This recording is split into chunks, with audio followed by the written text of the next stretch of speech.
Nimaga Xitoyliklar bizning urf-odatlarimizga aralashyapti? Nima haqqi bor ularning? Assalomu alaykum, Shavkat Mirziyoyev. Men murojaat bilan chiqyapman. Nima uchun Xitoyliklar O'zbekistonga kirib keldi? Bizning sohasiga kirib keldi, bu narsani eshitdik. Lekin yana bir xabarlarda eshityapmizki, O'zbekistonning yerlari sotilyapti xitoyliklarga. O'zbekistonda qarzi bor Xitoydan trillion deb bu narsani ham eshitdik. Nima uchun? Bizga mana shu narsa haqida ma'lumot bering. Biz xalqmiz, sizni prezidentlikka biz saylaganmiz. Xalq saylagan. Siz xalqni eshitishga majbursiz, xalqni yengillik kiritishga majbursiz.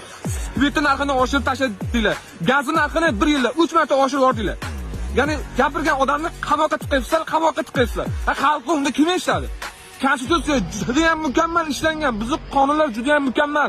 Qonunimiz boylarga ishlamayapti, faqat kambag'allarga ishlayapti. Kambag'allar esa qaqshayapti faqat. Bizga ham ishlaydigan o'rin o'zi.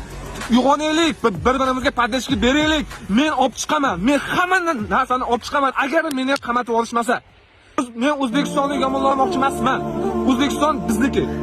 Men faqat prezidentdan yordam talab qilib chiqyapman, xalqqa yengillik bering deb. Bitta deputatingiz chiqdi, gazni ovqat qilsang, kosang oqarmaydi. Bu gapmi bu? 5600 so'm puling bo'lsa, sendan boy inson yo'q bir kunda. Buni qanaqa tushunish mumkin? O'rtoqlar, yurtdoshlar, menga padashka beringlar. Birgalikda chiqamiz. Faqatgina padashka bertirishinglar menga bo'ldi tamom. Agar ertaga qamalib kelsa, orqamdan turib beringlar, xalqmiz biz. Xalq prezidentni kimligini tayinlaydi. Siyosat bu xalq. Agar xalq bo'lmasa, siyosat ham bo'lmaydi, davlat ham bo'lmaydi. Bizga faqat yengillik talab qilishingizni so'raymiz. Bu videoni maksimal hammaga tarqatinglar. O'zbekiston, Qozog'iston, Tojikiston hammaga.